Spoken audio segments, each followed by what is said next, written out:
จันทร์วันจันทร์วันที่นั้นวันที่สี่วันที่ห้านี่เอาเนาะวันที่สี่เสียวันที่สี่ที่สี่ห้าแล้วแปดสิงหาอยู่ในนี้เนาะเอาไปก็ได้นักเรียนเอามาครบก่อครบขาดคาดก็คณะห้องนี่ก็แต่ว่าที่เราครบเนาะเอาวันนี้เราจะมาเรียนวิชายังเราจะมาเป็นเองศาสตร์ทางหน้านี้เราเรียนก็เป็นเรื่องของชีวิตวันนี้เราจะมาต่อกับชียังชีวิตเนาะเอาไปวันจะเรียนกับชีวิตเนาะในครูจะเพิ่มพวกลานลุกขึ้นเนาะขึ้นมาสองในหกสามเลยครับสองหนึ่งสองสองสองสี่สองสามหกสองสี่แปดสองห้าสิบสองหกสิบสองสองเจ็ดสิบสี่สองแปดสิบหกสองเก้าสิบแปดสองสิบเป็นสาวเอาต้องมือสุดเซยเป็นไงเนาะว่าเอาปฏิมาเอาปฏินักเรียนทุกคนเปิดแบบเรียนวิชาคณิตศาสตร์ขั้นปขั้นป.3 บทที่8เด้อ10เด้อที่8การขึ้นต่ำขั้นต่ำเนาะการขึ้น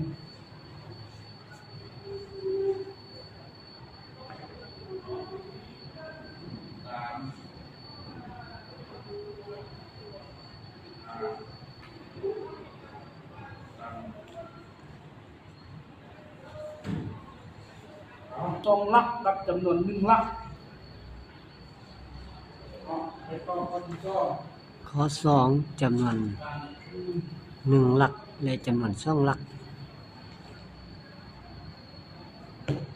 จำนวน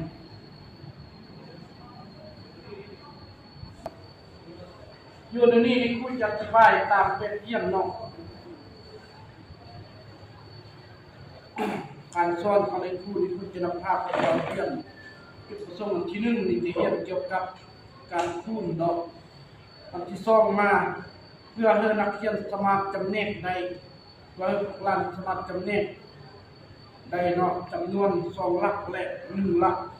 เนาะที่ว่าเรียนอยู่ในนี้การคูณเรียนให้นักเรียนสามารถเอาใจใส่เนาะแล้ววันนี้เรามาเปลี่ยนจำนวน23เนาะ23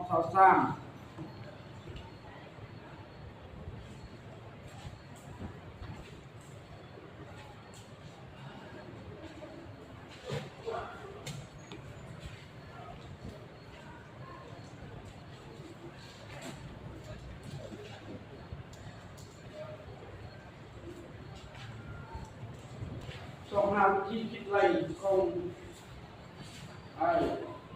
เจ้ากับตามมาจากนั้นเป็นผู้จะสอบทานที่ทางเอกไทยนะครับแม่เนี่ยคิดไรเป็นไป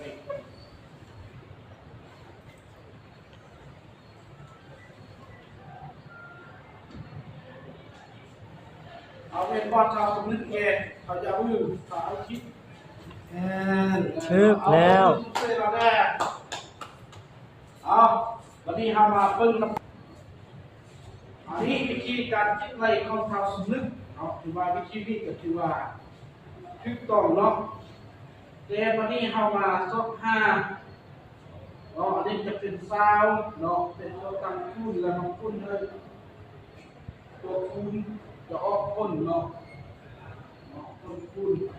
อยู่ในนี้จะเป็น60เนาะแล้ววันนี้เราเป็นซาวคูณเป็นซาวเราต้อง60วันนี้เราสามารถแยกยังไงเนาะมาเป็นคำตอบที่ถูกต้องแล้วเป็นเอาอะไรเนี่ยศูนย์นี่บอกคูณไปตามเท่ากับ0 องคูณเท่าตามเท่ากับพกเดี๋ยววันนี้เรามาตั้งเป็นตัวตั้งเนาะ20คูณ3เนาะอันนี้คูณ3เท่าคูณ2แล้ว3เท่ากับพกอันนี้ก็ได้เสร็จกันเนาะสำหรับเป็นคูณรอบเนาะยกครับ23คูณ3บัดนี้นะเนาะเขาจะได้อยู่ใน23นี่มาคูณใน3พอที่1แล้วเรียกชื่อว่าทรงหลักเนี่ยมันจะเป็นตัวนี้เนาะคือแนวความสมนึกมีมาแก้เลขจำนวน1หลักนี่จะเป็นเลขยังเลข1หลักเนาะเลข3นี่เป็น1หลักถ้าว่าเลข3นี่จะเป็น2หลักเนาะเพิ่นชัดเจนแล้วนะมันเกี่ยวกันเด้อเอิ้นว่า2หลักและ1หลักเพิ่นมาเจอว่าเลข3นี่มันต้องแม่น2หลักและมันหลักเป็นหลัก0นะ0และ3นี่เป็น2 1เป็นจำนวน1เป็น1หลักแล้ววันนี้เราจะมาคิดเกี่ยวกับวิธีคิดไล่23คูณ3แยกตัวคูณเนาะวันนี้ในครูจะให้พวกหลานนาคิดไล่เนาะเบิ่งอยู่ในหน้าที่80ข้อที่2เองเนาะหรือพวกหลานแยกเขาเรียกว่าคำว่าแยกอันน่ะตัวคูณนะแยกตัวคูณออกเป็น3ทับ3แล้วคิดไล่เนาะอยู่ในของเนาะเฮ็ดบ่เอาคิดเฮ็ดบ่ ใส่ดาวมือเนี่ยจะ แยกตัวคูณเป็นเนาะกับ3แล้วคิดไรเอาเป็นอย่างเนาะสังเกตเบิ่งในคู่เนาะ ครูเฮ็ดตัวอย่างให้เบิ่งก่อน จะสอนเลยเพราะว่ามันเป็นบทสอนเอาวันนี้เพื่อนักเรียนสังเกตอันนี้พวกเราเนี่ยคัดเจอแล้วอันนี้มันเป็น3เนาะ3คุณเดิน3แล้ววันนี้เราจะมาเนี่ย3เนาะเราจะตั้งคนคุณนี้ออกมา3เนาะแล้ววันนี้เราจะลงมานี่เนาะ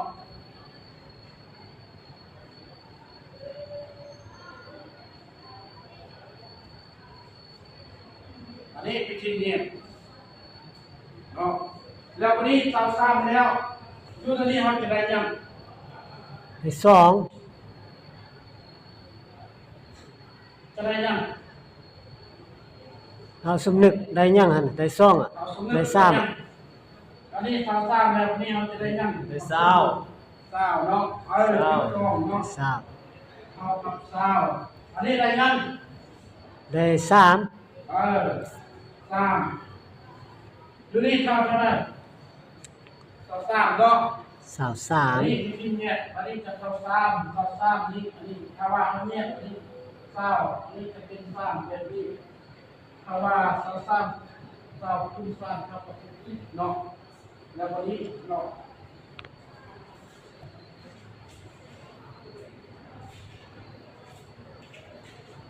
เขาถือว่าอันซ่อนเนาะถือว่าง้อเอาเนาะเพื่อนักเรียนมาไล่ไปเนาะเก็บกับคุณครับเนาะเก็บกับคุณครับเจอคุณเก็บกับตัวเองเลยคุณจะบอกมันเป็นเรื่องการเลยไปเกยอยู่บ้านอยู่ในข้อที่3เนาะหน้าที่81แล้วนักเรียนนักเรียนอันนั้นเลยจงคิดไล่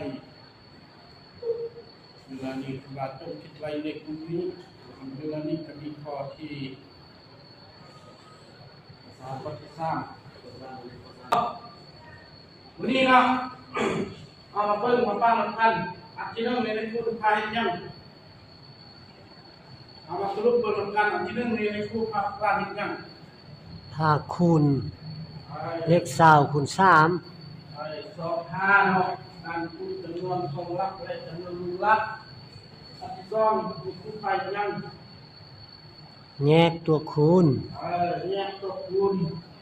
เป็น เป็นสาวกับสาม เรื่องมาคิดไล่เนาะ คิดไล่ ไล่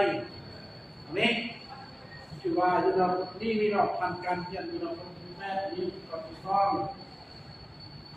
คือว่าเรียนเราคนสนิทร้านเรามียังเสนอบ่มาเจอบ่ เจอ อันนั้นมาเจอแล้วคือว่าเรียนเราคือว่ามัด